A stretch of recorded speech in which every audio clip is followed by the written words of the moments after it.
No tērā wiki I runga I a toa o Aotearoa, he tātai rākau, I wainga tunu I te kāhui toa.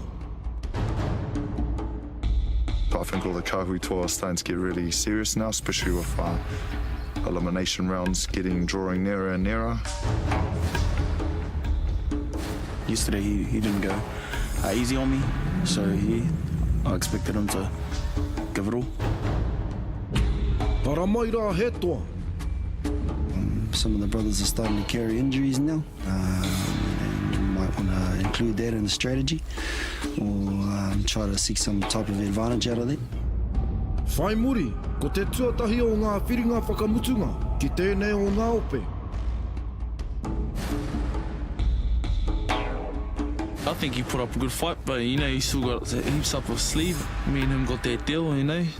I'll do my best to meet him at the finals and he'll do his best. Ka toa ko Joel.